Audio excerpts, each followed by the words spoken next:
T'es-tu déjà demandé pourquoi, lorsque tu choisis de garder le silence, l'autre personne commence à te rechercher plus que jamais? Pourquoi, lorsque tu arrêtes d'envoyer des messages, d'appeler et d'insister, cette personne commence soudainement à te chercher? Ce n'est pas un phénomène hasard.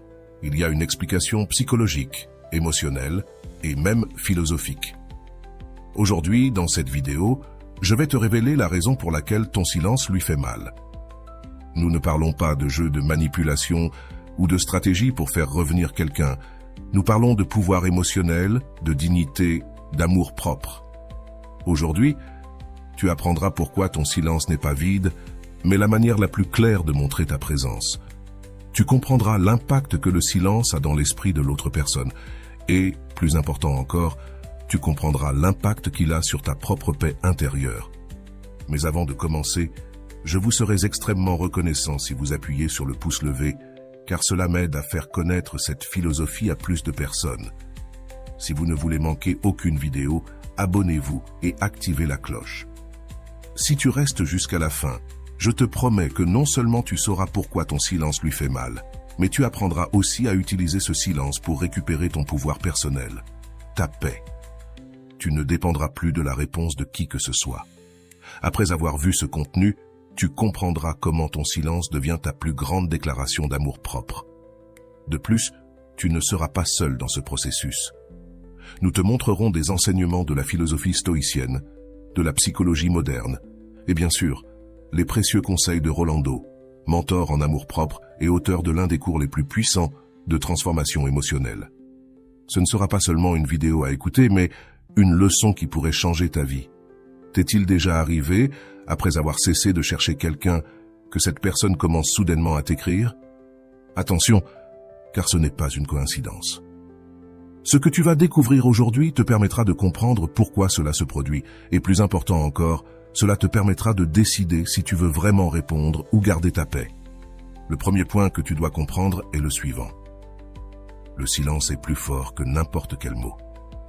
Quand quelqu'un est habitué à recevoir ton attention constante, tes messages et ta disponibilité, son esprit s'habitue à cette sécurité. Mais tout à coup, tout change. Tu n'es plus disponible, et cela génère une réaction psychologique automatique chez l'autre personne.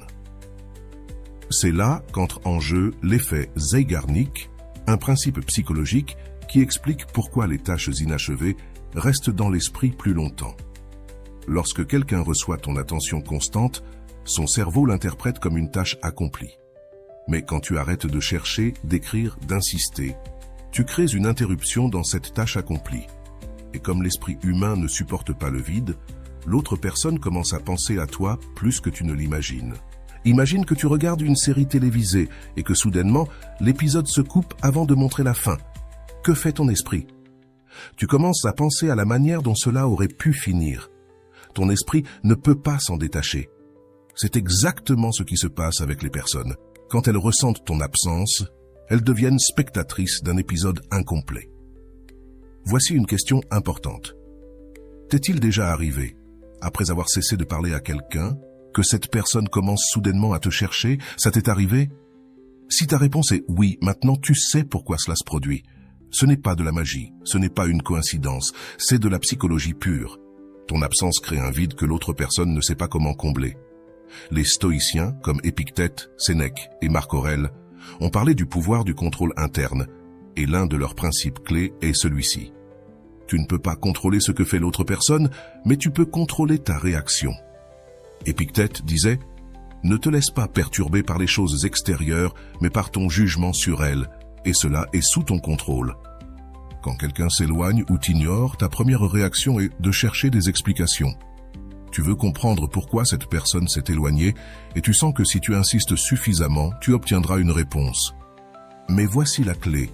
La réponse ne se trouve pas chez l'autre personne. La réponse se trouve en toi. Ta véritable liberté ne réside pas dans le fait qu'on te réponde, mais dans le fait que tu n'aies plus besoin de cette réponse. Question pour toi. Combien de fois as-tu cherché des réponses là où il n'y avait rien à comprendre? Les stoïciens enseignent que le contrôle ne réside pas dans le monde extérieur, mais dans le monde intérieur. Lorsque tu arrêtes de chercher la réponse à l'extérieur, tu trouves la réponse à l'intérieur. Ton silence est la plus grande preuve que tu n'as plus besoin de contrôler la situation. Ton silence dit « Je ne dépends pas de toi pour être en paix ». Le silence, selon la perspective de Rolando, est la dignité, car la dignité ne se crie pas, elle se montre. Beaucoup de gens croient que le silence est une façon de punir l'autre, mais ce n'est pas le cas. Le silence n'est pas pour l'autre, il est pour toi. La différence entre utiliser le silence comme vengeance et utiliser le silence comme dignité réside dans l'intention. Si ton intention est de faire en sorte que l'autre se sente mal, tu es piégé dans le même jeu de contrôle. Mais si ton intention est de protéger ta paix, alors ton silence devient ta plus grande source de pouvoir. Rolando enseigne également que lorsque tu choisis le silence, ne le fais pas pour attendre une réponse. Fais-le pour toi, car si ton silence est conditionné à l'attente d'une réponse, alors ce n'est pas du silence, c'est de la manipulation. Mais si ton silence est fondé sur ta propre dignité, alors ce silence parle pour toi. Voici une autre question clé. Combien de fois as-tu utilisé le silence comme un cri déguisé? Si tu utilises le silence avec l'intention de provoquer, alors ta paix n'est pas garantie. Mais si tu utilises le silence pour te protéger, alors automatiquement, ta paix est garantie. Ce qui vient ensuite dans la prochaine partie. Nous allons approfondir les enseignements des stoïciens et les apports de Rolando. Nous te montrerons comment ton silence peut transformer ta vie. Tu apprendras pourquoi, lorsque tu arrêtes de chercher l'attention des autres, ce sont eux qui commencent à te chercher. Si jusqu'ici tu as compris l'importance du silence, je veux que tu laisses un commentaire avec la phrase « Mon silence parle plus que mes mots ». Je veux savoir combien de personnes sont prêtes à faire ce pas vers leur paix émotionnelle. Ne rate pas la prochaine partie, car ce qui vient pourrait changer à jamais la façon dont tu gères tes relations. Tu verras que lorsque tu choisis le silence, non seulement tu récupères ton temps et ton énergie, mais tu récupères aussi ta dignité. Ne t'en vas pas, car ce qui vient est la leçon que tu attendais. T'es-tu déjà demandé pourquoi, lorsque tu choisis de te taire, l'autre personne commence à te désirer plus que jamais? Ce phénomène a une base psychologique que nous allons décomposer aujourd'hui pour que tu comprennes pourquoi ton silence lui fait plus de mal que n'importe quel mot. Et non, il ne s'agit pas de punir ni de jouer avec l'esprit de l'autre. Il s'agit de quelque chose de bien plus profond. Le pouvoir de l'incertitude et la rupture de la prévisibilité. Pour comprendre cela, nous devons parler de la façon dont l'esprit humain réagit à la perte de contrôle. Lorsque quelqu'un prend ses distances avec toi, ton esprit entre dans un état d'alerte. De la même manière, lorsque tu prends tes distances avec quelqu'un par ton silence, son esprit active le même mécanisme. Le cerveau cherche des modèles, cherche de la logique, cherche de la stabilité, mais lorsque tu arrêtes d'agir comme avant, l'autre personne se sent sur un terrain inconnu. Et c'est là que le phénomène appelé effet Zeigarnik entre en jeu.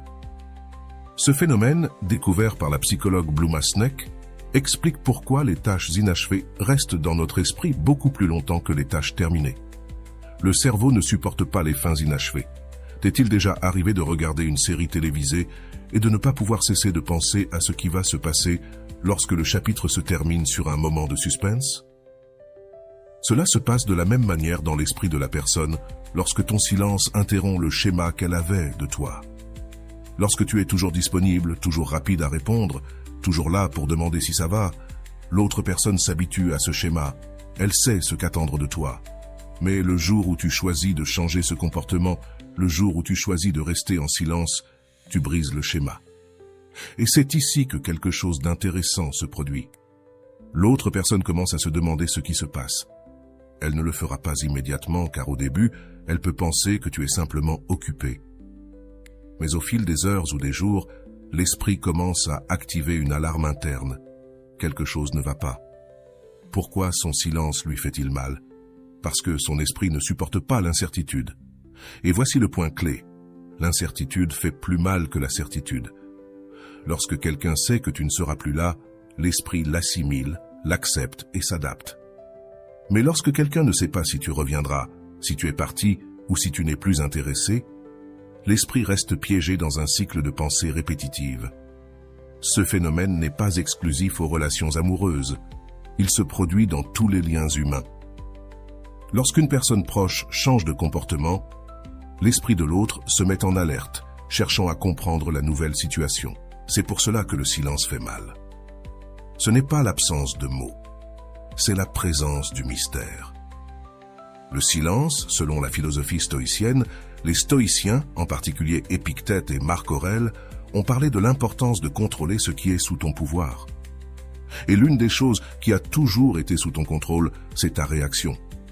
Lorsque tu choisis le silence, ce n'est pas pour l'autre personne, c'est pour toi. Épictète disait « Ce n'est pas ce qui t'arrive qui te perturbe, mais la façon dont tu juges ce qui t'arrive. » Cela signifie que si quelqu'un t'ignore ou s'éloigne, ce qui te fait vraiment mal, ce n'est pas l'absence de la personne, mais la signification que tu donnes à cette absence. Ton esprit interprète le silence de l'autre personne comme un rejet, un abandon ou de l'indifférence. Mais que se passerait-il si tu choisissais de ne rien interpréter? Lorsque tu choisis le silence, tu changes les règles du jeu. Tu ne cherches plus à interpréter la situation. Tu ne cherches plus à comprendre l'autre, ni à le justifier, ni à l'expliquer. Tu choisis simplement de ne pas participer, non pas parce que tu es froid ou détaché, mais parce que tu comprends que ta paix ne peut pas dépendre de ce que l'autre fait ou ne fait pas.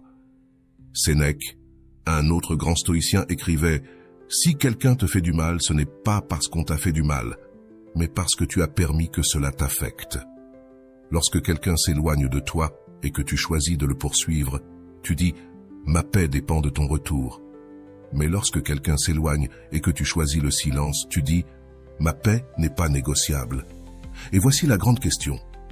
Combien de fois as-tu permis que ta paix dépende de l'attention de quelqu'un d'autre? Le silence, selon Rolando, mentor en amour-propre et expert en gestion émotionnelle, enseigne quelque chose de crucial. N'utilise pas le silence comme une punition, utilise-le comme de la dignité. Beaucoup de gens commettent l'erreur de penser que le silence est une manière de donner une leçon à l'autre personne. Mais lorsque tu fais cela, tu restes piégé dans la dynamique du contrôle. Tu veux contrôler comment l'autre se sent. Tu veux contrôler sa réaction. Le silence que Rolando enseigne est différent. C'est un silence pour toi. Ce n'est pas un silence qui cherche à faire se sentir mal l'autre, mais un silence qui cherche à ce que tu sois en paix.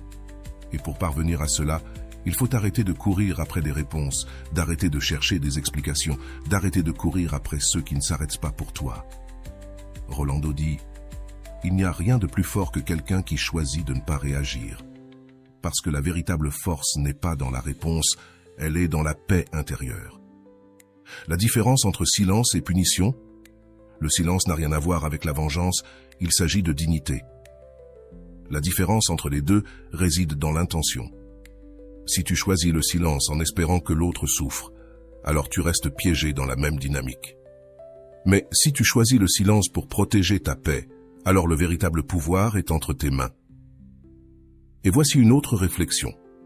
Quelle différence y a-t-il entre ne pas parler parce que tu ne veux pas et ne pas parler parce que tu attends quelque chose? Si tu choisis de ne pas parler dans l'espoir que l'autre réagisse, alors ton silence n'est pas libre, c'est un cri. Mais si tu choisis de ne pas parler parce que ta paix n'est pas négociable, alors ton silence devient ta plus grande source de pouvoir. Ce qui suit, dans la prochaine partie, nous allons approfondir comment tu peux appliquer ce pouvoir du silence dans ta vie quotidienne et tu verras comment, lorsque tu choisis de ne pas participer au jeu émotionnel, l'autre personne commence à remarquer ton absence. Non pas parce que tu l'obliges, mais parce que son esprit ne supporte pas le vide. Ne continue pas d'attendre des réponses des autres. Deviens la réponse que tu cherches toi-même. Ne manque pas la prochaine partie, car ce qui va suivre pourrait changer la manière dont tu gères tes relations pour toujours. Tu verras comment, lorsque tu choisis le silence, tu récupères non seulement ton temps et ton énergie, mais aussi ta dignité. Lorsque tu choisis de garder le silence, quelque chose change, non seulement en toi, mais aussi en l'autre personne. Le silence est une rupture dans la continuité du comportement attendu. Avant, c'était toi qui cherchais, qui écrivais en premier, qui était toujours disponible. Mais lorsque tu arrêtes de le faire, le cerveau de l'autre personne entre en mode alerte. Pour comprendre ce phénomène, il faut se rappeler quelque chose de fondamental. L'esprit humain est conçu pour reconnaître des modèles. Chaque fois que quelqu'un se comporte de manière constante, l'autre personne crée une attente quant à la manière dont il agira. C'est pourquoi, lorsque tu es toujours disponible, l'autre personne sait que tu seras là. Mais lorsque tu choisis de changer ton comportement, ce modèle se brise et l'esprit ne sait pas comment réagir. Ce principe est lié à l'effet Zeigarnik, dont nous avons déjà parlé. Mais ici, il se passe quelque chose de plus puissant. L'esprit entre dans un état de recherche active de réponse. Lorsque quelqu'un ne comprend pas pourquoi tu n'agis plus comme avant, son cerveau commence à chercher des explications. Et ici se produit un grand paradoxe. Pendant que tu restes en silence, l'autre personne commence à penser à toi plus qu'elle ne le faisait lorsque tu étais disponible. Le pouvoir de l'incertitude est la clé de cette transformation. L'incertitude est l'un des stimuli les plus puissants pour l'esprit humain. Lorsque nous ne savons pas ce qui va se passer, le cerveau active un système d'alerte parce qu'il doit résoudre la tâche inachevée. Cela s'explique par le fait que l'esprit préfère une mauvaise nouvelle plutôt que l'incertitude. Le vide est beaucoup plus inconfortable que la certitude de quelque chose de négatif. Et voici la grande question. Qu'est-ce qui est plus fort, l'absence de réponse ou la présence d'une certitude? Si tu as déjà ressenti le vide de ne pas savoir ce qui se passe avec quelqu'un, tu connaîtras la réponse. Le vide fait plus mal. L'incertitude devient une obsession. Et cela se produit également avec la personne qui est habituée à recevoir ton attention. Lorsque tu t'absentes, ta présence se multiplie dans son esprit. La dignité silencieuse, selon les stoïciens, pour les stoïciens, la dignité ne se crie pas, elle se montre. Marc Aurèle écrivait dans ses méditations « La meilleure vengeance est d'être différent de celui qui t'a fait du tort ». Cette phrase est clé pour comprendre le pouvoir du silence. Il ne s'agit pas de rendre le mal ni de punir l'autre, il s'agit d'être différent, de montrer que tu ne joues plus le même jeu. Lorsque quelqu'un s'éloigne et que tu choisis de rester en silence, tu montres que tu n'as plus besoin de courir après qui que ce soit. Mais voici une question importante. Combien de fois as-tu ressenti que si tu ne poursuis pas quelqu'un, tu le perdras? Cette croyance provient de l'idée que, pour conserver quelque chose, tu dois le contrôler. Mais les stoïciens ont enseigné tout le contraire. Tu ne peux pas contrôler ce qui est en dehors de toi. Ce que tu peux contrôler, c'est ta réponse. Lorsque tu choisis le silence, tu ne renonces pas à l'autre personne, tu renonces au besoin de la contrôler. Sénèque, l'un des stoïciens les plus importants, disait « Si tu ne peux pas contrôler la mer, contrôle ton bateau ». La mer symbolise tout ce qui échappe à ton contrôle. Les actions de l'autre personne, ses réponses, son silence. Le bateau, c'est toi. Et ce que tu peux contrôler, c'est comment tu navigues dans cette mer. Lorsque tu choisis le silence, peu importe à quel point les choses sont chaotiques, tu es aux commandes de ton propre bateau. Ce que Rolando enseigne sur le silence, Rolando a une phrase puissante. Le silence n'est pas absence. Le silence est une présence totale, car dans le silence, on n'entend pas tes mots, mais on ressent ta dignité. Cette phrase nous invite à changer la façon dont nous voyons le silence. Le silence n'est pas un vide, c'est un pouvoir. Beaucoup de personnes croient qu'en restant en silence, elles perdent. Mais elles ne se rendent pas compte qu'en réalité, elles gagnent le contrôle sur leur paix intérieure. Il ne s'agit pas de faire souffrir l'autre, il s'agit de cesser de souffrir toi-même. Parce que lorsque tu choisis le silence, tu cesses de dépenser ton énergie mentale pour quelqu'un qui ne te donne pas de paix. Lorsque tu choisis le silence, tu cesses d'attendre des réponses qui n'arrivent jamais. Et voici une autre question importante. Combien de fois as-tu attendu une réponse qui n'est jamais venue? Lorsque tu attends quelque chose qui n'arrive jamais, ce que tu perds, ce n'est pas la relation avec l'autre personne. Ce que tu perds, c'est ta paix. Rolando enseigne qu'il n'y a pas de plus grande victoire que de ne pas se perdre soi-même en attendant la réponse de quelqu'un d'autre. L'impact psychologique sur l'autre personne, voici le point que tu attends sûrement. Que se passe-t-il avec l'autre personne lorsque tu choisis le silence? La réponse est claire. L'autre personne commence à ressentir ton absence d'une manière qu'elle ne ressentait pas auparavant. Ce n'est pas de la magie ni de la vengeance, c'est de la psychologie pure. L'esprit humain est conçu pour remarquer ce qui change, pas ce qui reste pareil. Lorsque tu es toujours présent, l'autre personne s'habitue. Mais lorsque tu es absent, ta présence se multiplie dans son esprit. Il existe un principe dans la théorie de l'attachement qui dit que lorsqu'une personne est habituée à recevoir une attention constante et que soudainement cette attention disparaît, son système d'attachement s'active. Elle commence à ressentir une perte, même s'il n'y en a pas. C'est pourquoi, lorsque tu choisis de te taire, l'autre personne ressent une perte, même si tu n'es pas totalement parti. La transformation du silence en pouvoir. Lorsque tu choisis de ne pas poursuivre quelqu'un, non seulement tu récupères ton temps, tu récupères ta dignité. Et voici la véritable leçon. Le pouvoir ne se gagne pas lorsque l'autre te répond. Le pouvoir se gagne lorsque tu choisis de ne pas avoir besoin de la réponse. Ce changement de perspective est crucial. Beaucoup de personnes croient que le silence est une tactique pour faire réagir l'autre, mais ce n'est pas la véritable victoire. La véritable victoire survient lorsque le silence ne dépend plus de l'autre, mais de toi. Si quelqu'un te cherche après plusieurs jours de silence, ce n'est pas parce que tu as gagné. C'est parce que le vide dans son esprit est devenu plus grand que son ego.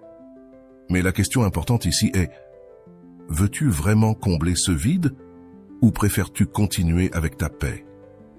Ce qui vient ensuite, dans la prochaine partie, nous verrons une histoire qui illustre tout ce dont nous avons parlé. Ce sera l'histoire d'une personne qui est passée de la poursuite à choisir sa paix. Tu verras comment, lorsque tu choisis de ne pas chercher, le monde se met de ton côté. Si jusque-là tu sens que cette leçon résonne avec toi, je veux que tu laisses dans les commentaires la phrase « Ma paix ne se négocie pas ». Je veux savoir combien de personnes sont prêtes à faire ce pas vers leur liberté émotionnelle. Dans la prochaine partie, tu verras comment, lorsque tu choisis le silence, tu ne récupères pas seulement ton temps et ton énergie, tu récupères aussi ta dignité. Elle ferma les yeux tout en tenant le téléphone dans ses mains. Elle pouvait sentir l'anxiété frapper sa poitrine. Pourquoi ne répond-il pas ? Pensa-t-elle en regardant l'écran. Les messages qu'elle avait envoyés à Javier étaient toujours là, sans réponse. Les 2 petites marques grises indiquant que son message n'avait pas été lu semblaient la regarder avec moquerie. Ce n'était pas la première fois que cela lui arrivait. En fait, c'était l'histoire de toujours. Javier disparaissait pendant des jours, ne répondait pas, et puis revenait avec une excuse. « J'ai été occupé » ou « Je n'ai pas vu ton message », ses phrases préférées. Mais cette fois, quelque chose se brisa en elle. « Plus jamais », se dit-elle à voix basse. Elle posa le téléphone sur la table et se regarda dans le miroir du salon. Ce qu'elle vit ne lui plut pas. Il ne s'agissait pas de son apparence physique, mais de l'expression de fatigue sur son visage. Elle était épuisée, fatiguée d'attendre, de vérifier le téléphone toutes les 5 minutes, de se demander si elle avait fait quelque chose de mal. Elle en avait assez de l'incertitude. Ce soir-là, elle décida de faire quelque chose qu'elle n'avait jamais fait auparavant. Elle ne lui enverrait plus de messages, elle se le promit. S'il veut me chercher, qu'il me cherche. Mais moi je ne vais courir après personne. Ce ne fut pas facile. Les premiers jours furent les plus difficiles. Son esprit lui disait qu'elle devait lui écrire, qu'il attendait peut-être un signe de sa part. Mais cette fois, elle résista. Elle se souvint des mots de Rolando, qu'elle avait entendus dans une de ses vidéos. Le silence n'est pas une punition. Le silence est dignité, parce que la dignité ne se crie pas, elle se montre. Elle laissa cette phrase s'ancrer dans son esprit. Ce n'était pas une punition pour Javier, c'était un signe de dignité envers elle-même.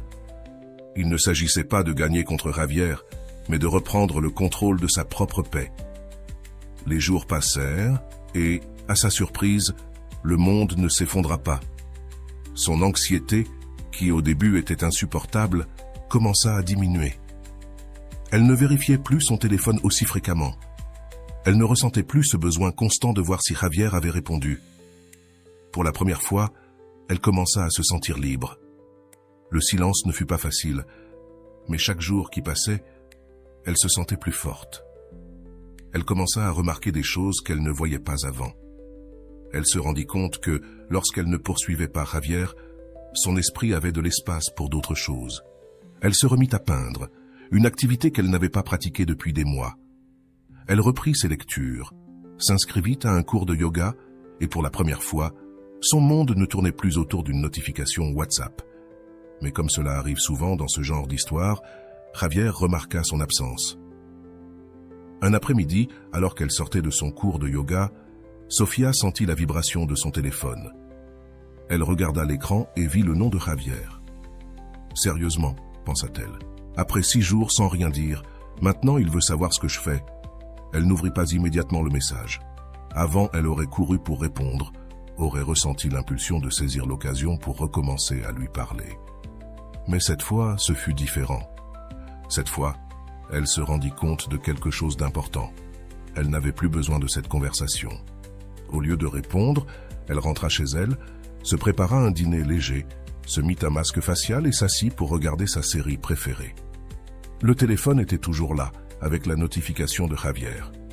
Mais cette fois, ce n'était pas une priorité. La nuit arriva et, avant de s'endormir, elle regarda à nouveau l'écran. Son cœur ne battait plus avec anxiété. Elle ne ressentait plus l'impulsion d'ouvrir le message comme avant. Elle décida de s'écouter elle-même et se dit « Aujourd'hui, non. Demain, je verrai si je veux répondre. » Et ce fut le premier grand non. Ce n'était pas pour Javier, c'était pour Sofia. Elle se coucha et, pour la première fois depuis longtemps, elle dormit paisiblement. Le lendemain matin, elle se réveilla en se sentant bien. Elle prépara son petit déjeuner, prit son café et, en se servant, elle vit la notification de Javier. Elle était toujours là, attendant qu'elle l'ouvre. Elle s'assit à la table et, cette fois, décida d'écouter le message vocal. « Salut Sophie, tout va bien ? Je te trouve un peu distante, il se passe quelque chose ?» dit Javier avec une voix calme, mais aussi un peu confuse. « Il se passe quelque chose ?» pensa Sofia en roulant des yeux. « Oui, bien sûr qu'il se passe quelque chose. Le problème, c'est que je n'étais plus là. » Prête à poursuivre quelqu'un qui l'ignorait, elle aurait pu lui répondre « Bien sûr », lui dire qu'elle allait bien, que ce n'était rien. Mais pourquoi le faire ? Pourquoi avoir eu cette conversation qu'elle avait déjà eue tant de fois auparavant ? Cette fois, elle a choisi de faire quelque chose de différent. Elle n'a pas répondu. Le silence a été sa réponse. Ce jour-là, elle est allée travailler avec un sentiment de pouvoir qu'elle n'avait jamais ressenti auparavant. Ce n'était pas du pouvoir sur Javier, c'était du pouvoir sur elle-même. Elle n'avait plus l'urgence de clarifier les choses. Elle n'avait plus à justifier son silence. Son silence ne nécessitait aucune justification. Au travail, sa collègue Martha remarqua son changement. « Hé, Sofia, je te trouve différente. Qu'est-ce qui se passe ?» lui demanda-t-elle. « Rien, c'est juste que cette fois, j'ai décidé de ne courir après personne. » Martha sourit et lui répondit « Tu devrais enseigner ça, parce que beaucoup d'entre nous courent derrière ceux qui ne s'arrêtent même pas. » Cette phrase la fit réfléchir. Combien de fois avait-elle couru après Javier sans qu'il ne s'arrête une seule fois ? Cette fois, c'était différent. Cette fois, elle ne courait pas, elle marchait à son propre rythme. Le retour de Javier, 2 jours plus tard. Le téléphone de Sofia sonna de nouveau. C'était Javier, pas un message texte. Cette fois, un appel direct. Elle regarda l'écran quelques secondes, le cœur battant fort. Allait-elle répondre ? Non, cette fois, elle resta là à regarder le téléphone jusqu'à ce qu'il cesse de sonner. Quelques minutes plus tard, un message arriva. « Pourquoi tu ne réponds pas ? Avant, tu n'étais pas comme ça. » Exact, avant, elle n'était pas comme ça. Avant, elle courait répondre, se justifiait, expliquait sa vie comme si c'était un juge qui devait l'approuver. Mais plus maintenant. Elle s'allongea sur le canapé et pensa à ce que dirait Rolando. « Si tu dois justifier ton silence, alors ce n'est pas du silence, c'est de la peur. » Cette fois, elle n'eut pas le besoin de justifier quoi que ce soit. Elle ne répondit pas au message, ne prit pas l'appel. Et pour la première fois, elle ressentit un calme qu'elle n'avait jamais connu auparavant. Sa paix ne dépendait plus d'un appel. Le premier grand pas de Sofia ne consistait pas à faire en sorte que Javier la cherche, mais à cesser de se chercher à travers l'attention de Javier. Ce n'était pas un jeu de « qui gagne », car cette fois, la seule victoire qui comptait était la paix intérieure de Sofia. Les jours passèrent, et l'absence de Javier ne se ressentait plus comme un vide, mais comme un espace. Un espace pour elle, pour ses livres, pour ses projets, pour son bien-être. Et voici la grande question. Combien de fois as-tu confondu le vide avec l'espace ? Sofia comprit la différence. Le vide fait mal, mais l'espace se savoure. Le vide te fait courir après, mais l'espace te permet de te retrouver. Dans la prochaine partie, tu verras comment Sofia affrontera l'une des plus grandes épreuves de sa transformation. Car parfois, le véritable défi ne vient pas des autres. Il vient de ne pas te trahir toi-même. Ne pars pas. car ce qui vient pourrait être la leçon la plus importante que tu aies jamais reçue. Tu verras comment, quand tu cesses de poursuivre, tu ne retrouves pas seulement ta dignité, tu retrouves aussi ta liberté émotionnelle. Ce qui vient pourrait être la leçon que tu attendais depuis si longtemps. Jour 10. Le soleil se faufilait à travers les rideaux de la chambre de Sofia. Les rayons de lumière éclairaient doucement la pièce, mais cette fois, ce n'était pas le soleil qui l'avait réveillée, mais le bruit de son téléphone vibrant de manière insistante. Avec les yeux mi-clos, elle tendit la main pour prendre le téléphone sur la table de chevet. Sur l'écran apparut un homme familier, Javier. Cette fois, ce n'était pas un message, mais un appel direct. Elle regarda l'écran, sachant qu'auparavant, elle aurait répondu sans hésiter. Mais cette fois, quelque chose en elle avait changé. « Non », murmura-t-elle en regardant l'écran clignoter jusqu'à ce que l'appel se termine. Sofia ne ressent ni anxiété, ni besoin de justifier sa décision. Pour la première fois, elle ne sentit pas qu'elle perdait quelque chose. Elle laissa le téléphone face contre table, se leva du lit et alla se préparer un café. L'arôme du café fraîchement préparé emplit la cuisine et, pendant qu'elle remuait la cuillère de sucre, une notification sonna. Elle n'eut pas besoin de regarder pour savoir que c'était Javier. Elle resta un moment silencieuse, regardant la vapeur qui s'échappait de sa tasse. Elle n'avait plus de précipitation. Avant, elle aurait couru voir le message, mais cette fois, elle décida de prendre son temps. Une fois qu'elle eut terminé son café, elle s'approcha du téléphone. Un nouveau message de Javier. « Je ne comprends pas pourquoi tu es comme ça. Avant, tu étais différente avec moi. Avant, c'était différent, » disait le message. Sofia se précipitait pour répondre. Elle avait peur qu'on l'oublie, mais maintenant elle comprenait quelque chose d'important. Celui qui craint d'être oublié s'oublie lui-même. Elle s'allongea sur le canapé, regardant le plafond, tandis que les mots de Rolando lui revenaient à l'esprit. L'amour-propre ne se construit pas en poursuivant les autres. Il se construit lorsque tu cesses de te poursuivre toi-même. Ce jour-là fut crucial pour Sofia, car pour la première fois, elle comprit que son silence n'était pas une stratégie pour que Javier la recherche. Son silence était son refuge. Elle n'avait pas besoin d'expliquer son absence. Elle n'avait pas besoin de donner des raisons, car elle n'était plus disponible. Elle avait simplement choisi d'être là pour elle-même. La tentation de l'orgueil. L'après-midi, pendant le déjeuner, son amie Daniela l'appela. « Amigo, on m'a dit que Javier disait que tu étais en colère contre lui. C'est vrai ? Component placement, demanda Daniela, avec un ton de commérage que Sofia connaissait bien. Je ne suis pas en colère, Dani. C'est juste qu'en cette fois, j'ai décidé de ne courir après personne. J'aime ça, Sophie. Fais-lui mal là où ça fait le plus mal, dit Daniela en riant. Sofia resta silencieuse. Lui faire mal là où ça fait le plus mal, non, ce n'était pas ce que je faisais. Ce n'était pas pour faire souffrir Javier. Ce n'était pas de la vengeance, c'était de la dignité. Parce que la dignité ne se base pas sur la douleur de l'autre, elle se base sur la paix intérieure. Non, Dani, je ne fais pas ça pour qu'il souffre. Je le fais pour ne pas souffrir moi-même, répondit-elle fermement. Daniela resta silencieuse un moment. Tu as raison, amiga. Ce que tu viens de dire est fort. Je pense que moi aussi je dois arrêter de faire des choses pour que les autres se sentent mal. Le retour de la peur. Le silence continua pendant plusieurs jours. Javier n'écrivit plus, mais quelque chose d'étrange commença à se passer. Sofia commença à douter. Et si on ne me cherchait plus jamais? Le doute apparut comme un petit murmure, mais chaque jour qui passait, il devenait de plus en plus fort. Par le passé, ce doute aurait été suffisant pour briser son silence. Elle aurait envoyé un message pour savoir comment il allait. Mais cette fois, Sofia décida d'affronter le doute de face. Elle s'assit sur son lit, ferma les yeux et respira profondément. « S'il ne me cherche pas, ce n'est pas grave. Je n'ai pas besoin d'être recherchée pour savoir que je vaux la peine, » se dit-elle avec conviction. Les mots d'Épictète lui vinrent à l'esprit. Ce ne sont pas les choses qui nous perturbent, mais les idées que nous avons à leur sujet. Ce n'était pas l'absence de Javier qui la perturbait, c'était sa croyance qu'elle devait être recherchée pour être importante. Et voici la grande leçon qu'elle était en train d'apprendre. L'amour propre ne se construit pas quand quelqu'un te cherche. Il se construit quand tu décides de ne courir après personne. L'impact du silence. Le 15e jour, quelque chose changea. Le téléphone de Sofia vibra à nouveau. Cette fois, ce ne fut ni un message texte ni un appel, mais un message vocal. Sofia le regarda pendant quelques secondes avant de le lire.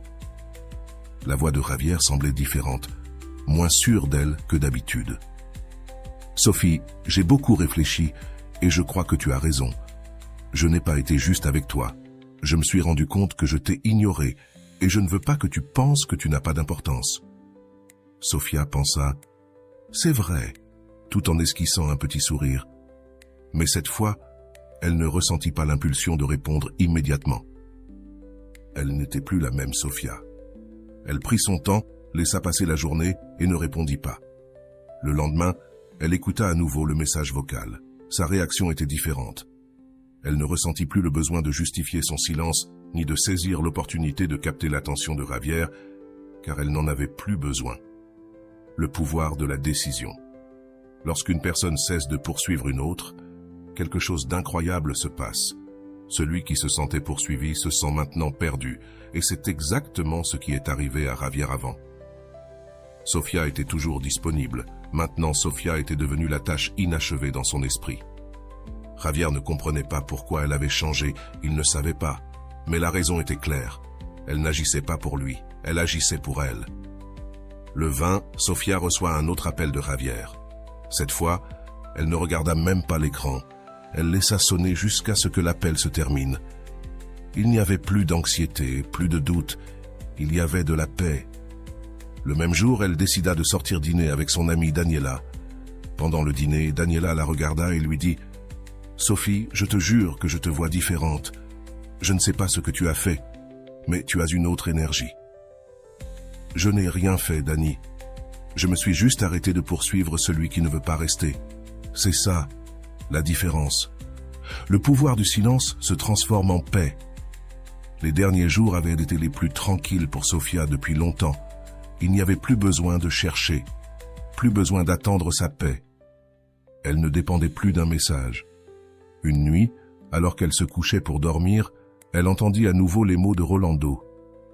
Ta paix n'est pas dans la réponse que quelqu'un te donne. Ta paix est dans le fait de ne pas avoir besoin de réponse. Et pour la première fois, elle comprit entièrement cette phrase. Le silence n'était plus son arme, c'était son refuge. Le silence n'était plus une vengeance, c'était de l'amour propre. Ce n'était plus un cri dissimulé, c'était une paix absolue. Dans la prochaine partie, nous verrons comment Sofia fait face à la dernière épreuve de cette histoire. Car la dernière épreuve n'est pas le silence, c'est de ne pas te trahir toi-même.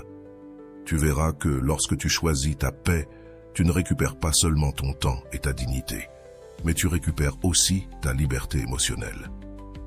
Le 25, le soleil se faufilait à travers les rideaux de la chambre de Sofia. Cette fois, il n'y eut ni vibration, ni appel, ni message de Javier. Le silence ne l'effrayait plus. En fait, pour la première fois depuis longtemps, elle apprécia la tranquillité. Le petit déjeuner fut spécial. Elle prépara des toasts à l'avocat, se sert un café avec de la mousse de lait et s'assit à la table avec son livre préféré. Elle ne regarda pas une seule fois son téléphone. Elle se sentait maître de la situation. Elle n'attendait plus. Elle n'était plus préoccupée par le fait de savoir si Javier écrirait ou non. La véritable paix arriva quand elle cessa d'attendre. La journée fut tranquille, remplie d'activités qu'elle avait laissées de côté pour être attentive à une conversation qui ne venait jamais. Nettoyer la maison, écouter sa musique préférée et même danser seule dans le salon. Tout à coup, elle se rendit compte qu'elle ne se souvenait plus de la dernière fois où elle avait fait ça. « Je m'étais oubliée », murmura-t-elle en tournant avec les bras étendus, sentant la liberté dans chaque mouvement. Le dernier appel en fin d'après-midi, le téléphone vibra à nouveau. Cette fois, ce ne fut pas un message, mais un autre appel de Javier. L'écran afficha son nom pendant quelques secondes. Sofia regarda le téléphone et, au lieu de ressentir de l'anxiété, elle se sentit libre. Il n'y avait pas d'urgence à répondre, pas de hâte à saisir l'occasion. Cette fois, sa paix ne se négociait pas. Elle resta assise sur le canapé à regarder l'écran clignoter jusqu'à ce que l'appel se coupe. Elle ne répondit pas. Elle se sentit calme, elle se sentit puissante. Mais ce qui se passa ensuite la surprit. Vibration, nouveau message vocal. Cette fois, Javier n'attendit pas, il décida de parler directement. « Sofia, je ne comprends pas pourquoi tu agis ainsi. Je ne comprends vraiment pas ce que je t'ai fait. Si tu es en colère, parle-moi. Ne me laisse pas avec cette incertitude. » L'incertitude, là, elle était. La même incertitude qu'elle avait ressentie tant de fois avant. Maintenant, c'était Javier qui la ressentait. « Maintenant, tu comprends ce que ça fait, » dit Sofia doucement en regardant le téléphone. Cette fois, il n'y avait rien à expliquer. Son silence était l'explication, le moment décisif. Le lendemain matin, alors qu'elle se préparait pour sortir au travail, sa collègue Martha lui demanda « Et alors, tu lui as répondu ?» Sofia secoua la tête. « Non, Martha, je n'ai rien à lui dire. »« Mais Sofia, il te cherche, c'est ton moment, » dit Martha. Sofia, surprise, répondit « Non, Martha, ce moment n'est pas à lui, il est à moi et cette fois, je ne vais pas gaspiller ma paix pour satisfaire son ego. » Cette réponse laissa Martha en silence et Sofia le savait, car il ne s'agissait pas de faire souffrir Javier, il s'agissait de comprendre que sa dignité n'était plus en jeu. La leçon stoïque ne réagit pas, décide. Les jours passèrent, et bien que Javier continuait à écrire de temps en temps, Sofia ne réagissait plus. Elle ne répondait ni aux provocations, ni aux tentatives d'attirer son attention. Sa paix n'était pas négociable. Marc Aurèle écrivait dans ses méditations « Élimine le besoin d'approbation extérieure et tu trouveras la liberté intérieure ». Et c'est exactement ce que fit Sofia. Elle ne jouait pas à être difficile, elle ne punissait pas Javier, elle se libérait elle-même. Elle comprit que tant qu'elle aurait besoin de l'attention de Javier pour se sentir bien, elle ne serait jamais libre. Son silence n'était pas vide, il était liberté. Un jour, en rentrant du travail, son téléphone vibra à nouveau. Elle ne s'attendait à aucun message, mais il était là. Cette fois, Javier avait envoyé un texto, pas un message vocal. « J'ai beaucoup réfléchi. Pardonne-moi si je t'ai fait sentir ignoré. Je ne voulais pas te faire de mal. Parlons, s'il te plaît, juste un moment. » Sofia ressentit l'ancienne impulsion de répondre. La partie d'elle qui se souvenait des anciennes dynamiques voulait répondre, voulait tout lui expliquer, lui dire comment elle s'était sentie toutes ces fois où il l'avait ignorée. Mais elle ne le fit pas. Au lieu de cela, elle se posa une question clé. Qu'est-ce que cela m'apportera de répondre? Plus de questions. La réponse était claire. Sa paix ne dépendait plus de Javier. Sa paix ne pouvait pas être négociée. Elle ne pouvait pas l'abandonner pour une conversation qui, au fond, ne changerait rien. Le dernier jour de l'histoire de Sofia, le jour 30, marquait la fin de sa transformation. 1 mois s'était écoulé depuis la dernière fois qu'elle avait cherché Javier. 1 mois depuis qu'elle avait décidé de choisir sa paix plutôt que son anxiété. Ce matin-là, elle se réveilla avec un sentiment de calme absolu. Elle ne se demanda pas si Javier lui avait écrit. Elle ne vérifiait pas son téléphone avec urgence. Son esprit était tranquille. Le silence n'était plus une stratégie pour être recherché, il était devenu son foyer. Elle prépara son café tranquillement, se mit une playlist de musique douce et savoura son petit déjeuner. Il n'y avait ni urgence, ni anxiété, ni doute. Elle savait que la vraie paix ne venait pas lorsque quelqu'un te cherche, elle venait lorsque tu n'avais plus besoin d'être cherché. Ce soir-là, alors qu'elle regardait des vidéos sur YouTube, une vidéo recommandée de Rolando apparut. Elle décida de le regarder. La phrase initiale du vidéo la frappa profondément. Quand tu arrêtes de chercher à l'extérieur ce que tu ne peux trouver qu'à l'intérieur, le monde cesse de te contrôler. Sofia sourit, car maintenant elle comprenait ces mots. Avant, elle ne les avait pas entièrement compris, mais maintenant, chaque mot avait du sens. Ce n'était pas une question de Javier. Ce n'était jamais une question de Javier. C'était une question d'elle-même. Il s'agissait de ne pas permettre à sa dignité de dépendre d'une réponse. Il s'agissait de ne pas se trahir elle-même. La leçon finale, l'histoire de Sofia n'est pas celle de comment faire en sorte que quelqu'un te cherche, c'est l'histoire de comment ne plus se chercher soi-même dans l'attention des autres. Son silence n'était pas une stratégie de manipulation, c'était une déclaration d'amour-propre. Parce que le silence ne crie pas, mais il se ressent. La plus grande leçon que Sofia a appris fut celle-ci. Je n'ai pas besoin qu'on me cherche pour savoir que je vaux la peine. Et cette leçon changea tout. Si cette histoire a résonné en toi, je veux que tu laisses la phrase « Mon silence n'est pas une absence, c'est de la dignité ». Je veux voir combien de personnes sont prêtes à faire ce pas vers leur paix émotionnelle. L'histoire de Sofia est le reflet d'une situation que beaucoup de personnes ont vécue. La recherche désespérée d'attention, l'anxiété d'être remarqué et l'attente de réponses qui n'arrivent jamais. Mais au lieu d'être une histoire de défaite, c'est une histoire de transformation, d'amour propre et de dignité émotionnelle. Dès le début, Sofia était piégée dans une dynamique avec la psychologie de l'attachement. La théorie de l'attachement de John Bowlby nous dit que les personnes ayant un style d'attachement anxieux ont tendance à chercher une validation constante de ce qu'elles aiment. Lorsque l'attention de l'autre personne disparaît, le système d'alerte interne s'active, l'anxiété monte et l'esprit commence à chercher une solution. Quelle est la réponse la plus courante? Chercher, écrire, appeler et demander de l'attention. C'est exactement ce qu'il est arrivé à Sofia au début de l'histoire. Elle vérifiait constamment son téléphone en attendant une réponse de Javier. Son esprit était en mode de recherche active, essayant de résoudre l'énigme de pourquoi il ne répondait pas. Le cerveau déteste les fins non résolues. C'est là qu'intervient l'effet Zeigarnik, qui explique que les tâches inachevées restent dans l'esprit avec plus d'intensité que celles qui sont terminées. Lorsque Javier ne répondait pas, Sofia sentait que quelque chose était inachevé, et c'est pourquoi son esprit ne pouvait pas le lâcher.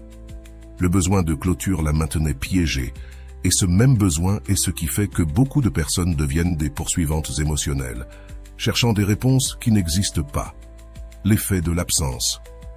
Lorsque tu arrêtes de chercher, ils commencent à te remarquer. Le point de bascule dans l'histoire de Sofia se produit lorsqu'elle décide de ne plus écrire. Ce moment n'est pas seulement une action, c'est un changement d'état d'esprit. Sofia choisit de ne pas poursuivre Javier, non pas parce qu'elle veut le punir, mais parce que, pour la première fois, elle décide de ne pas se trahir elle-même. Ce moment est crucial. Lorsque tu arrêtes de chercher, l'autre personne commence à remarquer ton absence. Ce n'est pas une tactique de manipulation, mais un processus naturel de l'esprit humain. La théorie de l'attention sélective explique que nous ne remarquons que ce qui change. Lorsque quelque chose reste constant, comme la présence de Sofia, l'esprit l'ignore. Mais lorsque Sofia cesse de chercher, son absence est ressentie plus fortement que sa présence constante. Et voici la grande leçon. Si tu es toujours présent, tu ne seras jamais remarqué, mais si tu apprends à t'absenter, ta présence se multiplie. Ce n'est pas un jeu de contrôle, c'est un acte de dignité émotionnelle. Lorsque Sofia arrête de chercher Javier, il commence à se demander pourquoi.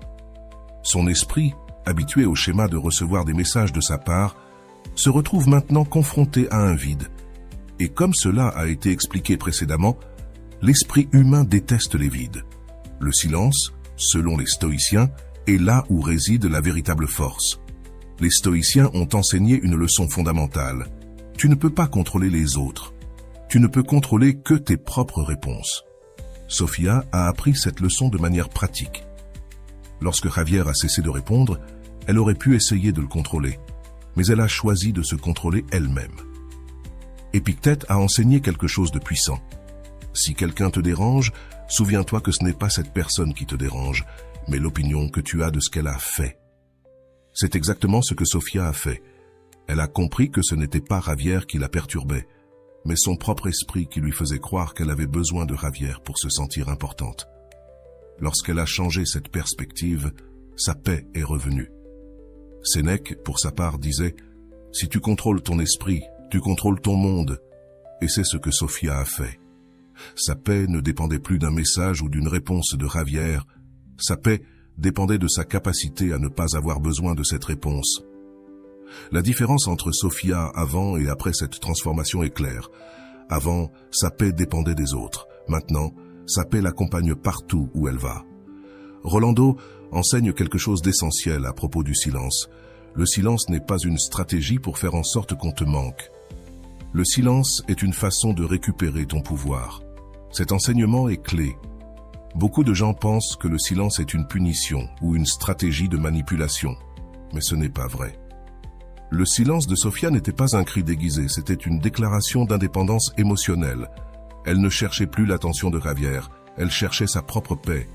Rolando enseigne aussi, lorsque tu arrêtes de chercher à l'extérieur ce que tu ne peux trouver qu'à l'intérieur, le monde cesse de te contrôler.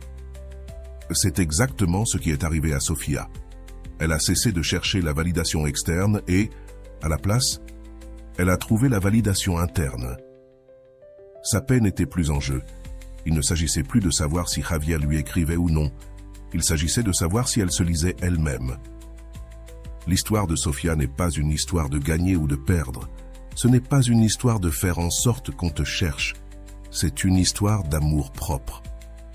Le plus grand ennemi de Sofia n'était pas Javier. C'était son propre esprit anxieux, l'esprit qui lui faisait croire qu'elle avait besoin d'une réponse, qu'elle devait justifier son silence, qu'elle devait saisir l'opportunité de parler avec Javier. Mais lorsqu'elle a vaincu cette partie de son esprit, elle a vaincu son pire ennemi. Le silence n'est pas absence. Le silence est dignité, car lorsque tu choisis le silence, tu n'es pas en train de disparaître. Tu es en train de revenir à toi-même. Il ne s'agit pas de faire en sorte qu'on te manque. Il s'agit de ne pas te manquer toi-même. Si cette histoire a résonné en toi, je veux que tu répondes honnêtement à cette question. Combien de fois as-tu poursuivi quelqu'un qui ne s'arrêtait pas pour toi? Si ta réponse est plusieurs fois, je veux que tu saches que tu n'es pas seul. Nous sommes tous passés par là, mais la différence, c'est qu'aujourd'hui, tu as l'opportunité de changer cette histoire. Tu n'as pas besoin de poursuivre qui que ce soit pour te sentir important. Et voilà, j'espère que vous avez trouvé beaucoup de valeur dans cette vidéo. Merci d'être resté jusqu'à la fin de cette vidéo. J'adore quand vous faites ça. Si vous voulez une autre vidéo sur ce sujet, écrivez en commentaire « J'en veux encore plus ». J'espère vous revoir dans une autre vidéo.